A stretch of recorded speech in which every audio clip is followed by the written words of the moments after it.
Mengapa saya memilih agama Islam yang notabene-nya agama Islam itu agama yang saya paling benci? Teman-teman orang Poso, Sulawesi Tengah pasti tahu saya. Ya, ketika kerusuhan Poso, saya orang yang bela agama Kristen. Teman-teman orang Kristen di kampung saya itu, di Batu Genjo itu pasti tahu saya. Saya pernah menjarah itu harta-harta orang Islam yang ada di Tentena, kita jarah, kemudian masjidnya kita bakar. Jadi kalau teman-teman bilang saya bukan Kristen sejati, oh salah. Saya Kristen sejati, saya pejuang dulu. Pasukan Kristus dulu saya. Nah, kemudian apa yang menjadikan saya masuk Islam? Tentunya ada alasan dong. Alasan saya tidak pernah belajar Al-Quran, teman-teman. Jujur saja, saya masuk Islam itu dulu hanya ingin mencoba 1, 2 tahun, 3 tahun, 4 tahun, sampai 5 tahun. Sehingga saya dulu kan pernah bersumpah dengan mertua saya dulu itu. Saya bilang sama mertua saya bersumpah, kalau seandainya 10 tahun masa keislaman saya tidak dapat kebenaran atau agama Islam ini bohong, maka Allah akan matikan saya. Tetapi jika agama Islam ini benar, maka Allah akan panjangkan umur saya dan saya akan wakafkan nyawa saya untuk mendakwahkan Islam. Apa ayat yang saya dapat dalam Alkitab kemudian yang menggiring saya atau mengajak saya untuk masuk Islam? Saya jelaskan satu persatu. Saya belum pernah belajar Al-Quran loh. Ya, jadi saya masuk Islam modalnya ini. Ini saya masuk Islam demi Allah. Saya masuk Islam karena modal ini, modal Alkitab. Ketika saya belajar Islam itu, makanya kalau teman-teman mau, kosongkan dulu hati. Hatinya kita ini kita kosongkan. Ateis artinya, supaya kita bisa menerima Islam. Jadi saya belajar Alkitab ini, saya temukan ayat. Jadi saya paparkan di sini. Ayat yang pertama, poin yang pertama di Yohanes 14 ayat 15 sampai 21. Kita buka ayatnya, ayat 15 dan 16. Ini kata Alkitab. Ini yang menjadi pedoman saya masuk Islam. Nanti akan beruntun tuh. Jikalau kamu mengasihi aku, kata Yesus, kamu akan menuruti segala perintahku. Ini kata Yesus ini. Jika kamu mengasihi Yesus, makanya saya ingin mengasihi Yesus. Saya ingin sayang kepada Yesus. Makanya kata Yesus kepada umatnya, jika kamu mengasihi aku, kamu akan menuruti segala perintahku. Aku akan minta kepada Bapa, dan Ia akan memberikan kepadamu seorang penolong yang lain, penolong yang lain, orang loh ini, orang yang Yesus maksud, supaya Ia menyertai kamu selama-lamanya. Jadi kata Yesus, jika kamu mengasihi aku, kamu akan menuruti segala perintahku, dan aku akan meminta kepada Bapa, dan Ia akan memberikan kepadamu seorang penolong yang lain supaya Ia menyertai kamu selama-lamanya. Ini dalil yang pertama, seorang penolong. Oke, kita lihat siapa penolong itu. Nah, ini yang harus kita pahami dulu. Siapa penolong yang akan menolong kita selama-lamanya? Kita lihat pada kutipan ayat yang lain. Nah, ketika saya melihat, oh penolong ini, nah yang menubuatkan tentang kedatangan Yesus, ini yang perlu teman-teman ketahui ya. Kedatangan Nabi terakhir ini ada 2 orang yang nubuatkan. Yang nubuatkan tentang kedatangan Yesus dan Nabi Muhammad adalah Nabi Yesaya.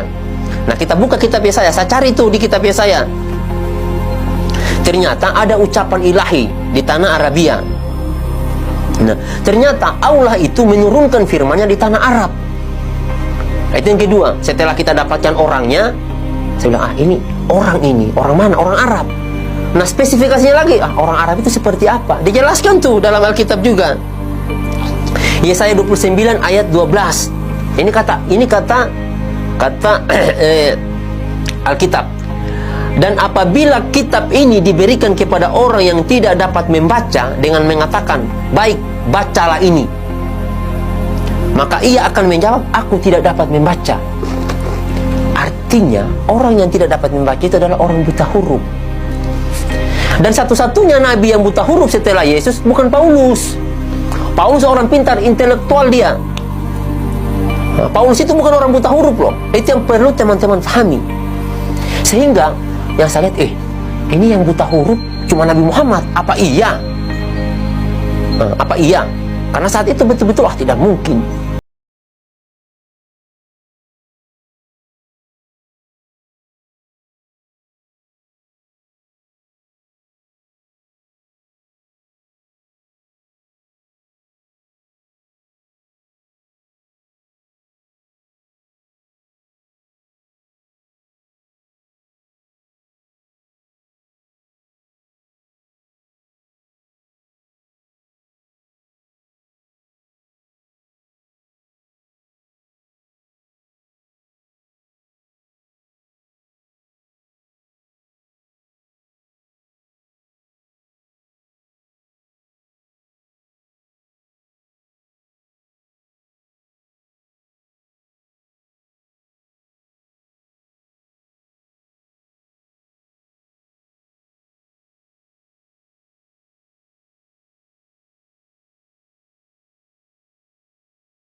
baru dilahirkan, kurang lebih 1-2 hari lah umur Yesus saat itu, dia berbicara, itu menunjukkan mujizat. Dan itu Al-Quran berkata, dimuliakan Yesus. Kemudian Yesus diangkat hidup-hidup oleh Allah. Betapa mulianya Yesus dalam Al-Quran. Tetapi di Alkitab, Yesus dihinakan. Maka saya sampaikan, ini kok tidak masuk akal, secara akal. Kalau kita mau bahas akal, ini kita berbicara tentang dalil. Ini kita berbicara tentang dalil. Saya berdebat tentang dalil. Kalau kita mau berdebat dengan akal, lebih parah lagi tuh. Lebih akan malu lagi umat Kristen. Ini kita berbicara tentang dalil. Makanya saya sampaikan, wah, ternyata Nabi Muhammad tidak menentang Yesus. Justru yang menentang Yesus si Paulus. Nah, itu yang perlu teman-teman ketahui. Sejak saat itu saya sampaikan ke istri, saya harus masuk Islam. Pada tanggal 5 Februari 2014. Saya sampaikan ke istri, tidak bisa, saya harus masuk Islam saat ini juga. Nah, teman-teman, itulah yang menjadikan saya itu memilih agama Islam. Dari Alkitab ini, saya tidak pernah belajar Al-Quran. Tidak pernah. Sebelumnya saya tidak pernah belajar Al-Quran untuk masuk agama Islam. Tetapi saya belajar dari Alkitab ini. Ayat-ayat tadi itulah yang menjadikan saya kemudian memilih agama Islam. Karena benang lurusnya itu, kalau kita mau tarik benang lurusnya itu, Alkitab ini sebetulnya lurus tuh, menunjukkan kita kepada Nabi Muhammad. Ya, hanya saja yang menyelewengkan ayat-ayat ini, yang mentafsirkan ayat-ayat ini, yang tidak menyampaikan kepada jemaat itu adalah pendeta. Kalau seandainya pendeta mau jujur nih, mau jujur menjalankan semua perintah yang ada dalam Alkitab, masuk Islam dia. Karena semua perintah yang ada dalam Alkitab ini adalah apa yang dilakukan oleh orang Islam, dan apa yang diperintahkan oleh Alkitab itu tidak dilakukan oleh orang Kristen.